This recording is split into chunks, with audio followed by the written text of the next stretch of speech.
You are getting ready to listen to the voice of Dr. Rhadi Ferguson, 2004 Olympian, four-time national judo champion, Brazilian Jiu-Jitsu black belt, author, speaker, and coach.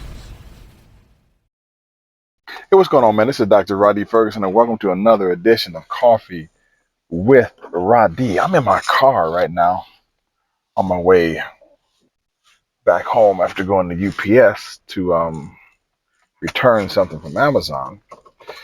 And I was reading a message that I got from one of my followers and clients, customers online.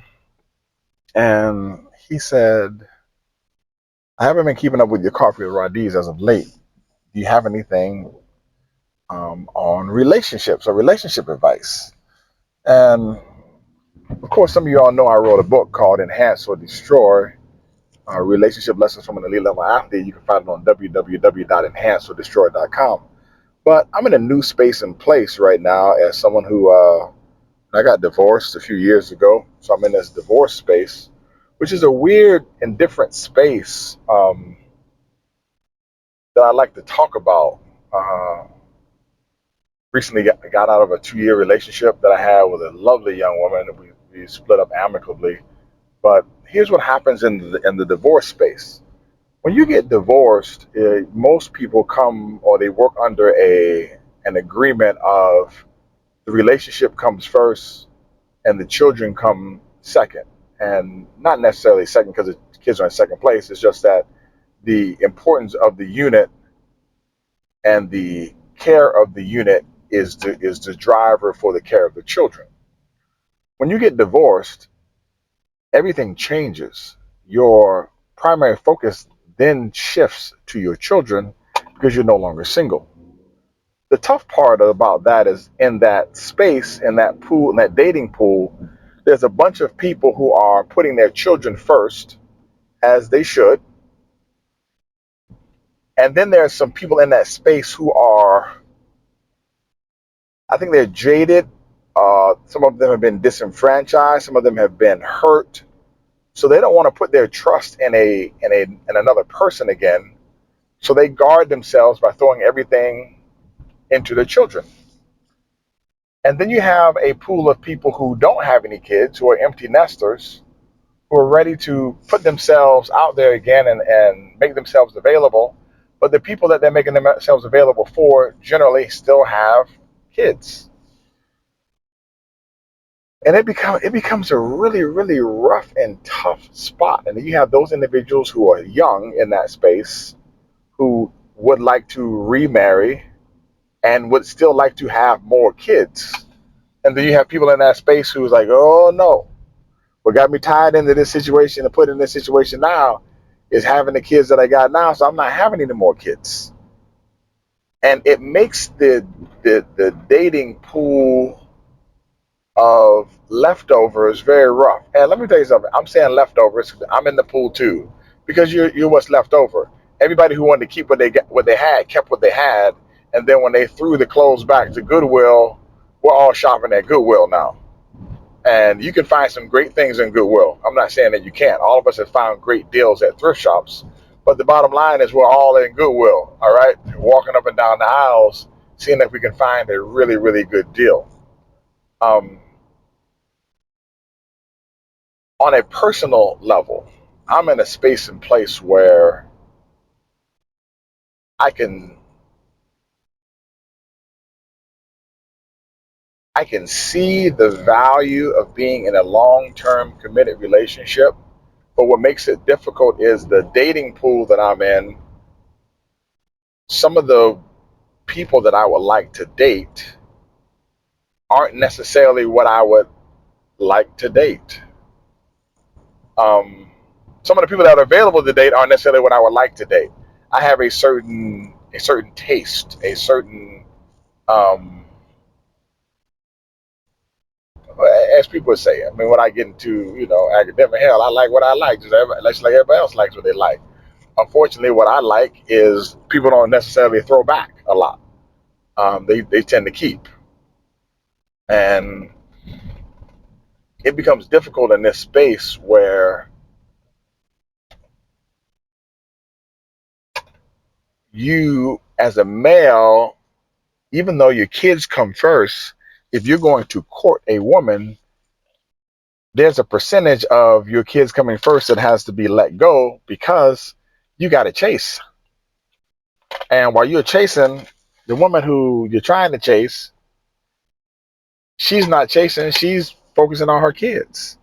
So she has the ability to focus on her kids while you are trying to chase, if it's somebody you're serious about. And while you're chasing and they're focusing on their kids, you're literally getting the short end of the stick. Let's just be clear.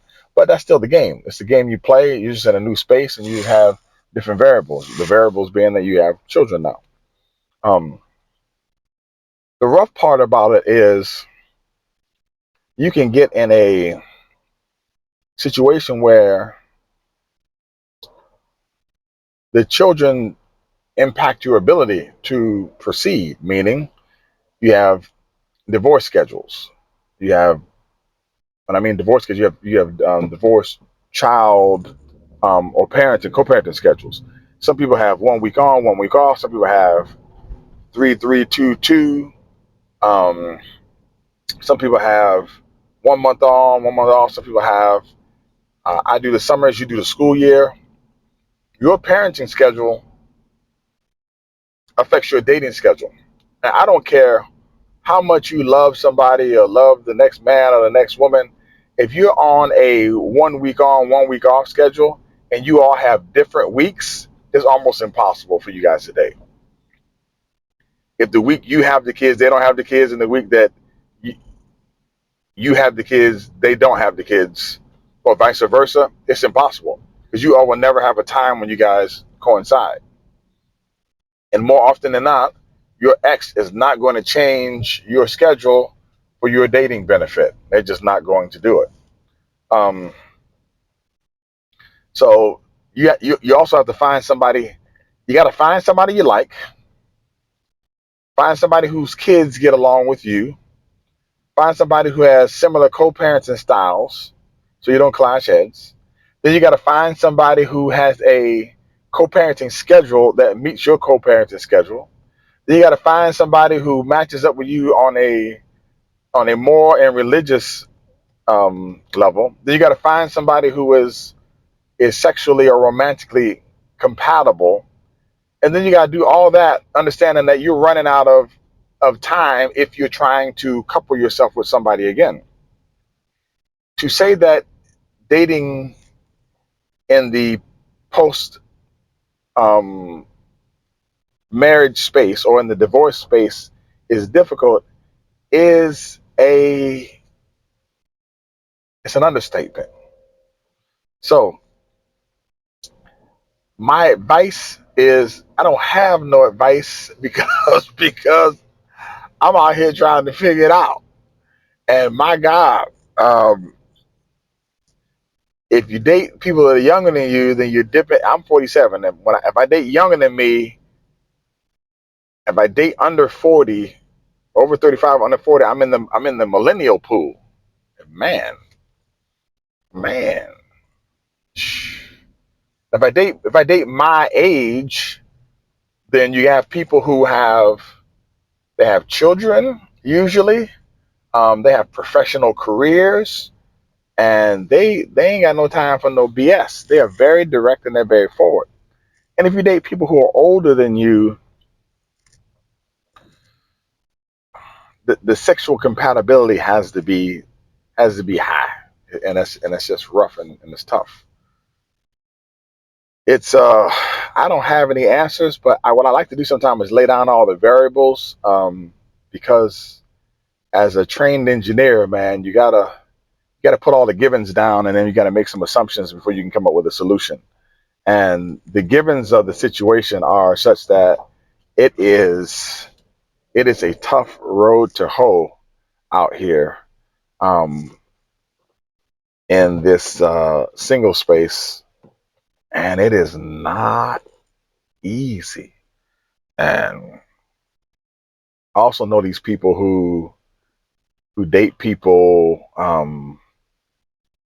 in another state. They do distance dating, And you're delusional if you think that in this space where time is running out, people are in their 40s or their 50s, that they're having sex with you and they're not having sex with anybody else, when you're gone for 2 and 3 weeks. Because you send a couple pictures or something, it's not happening. And for the women who are dating in this space with men, a lot of men, especially if they are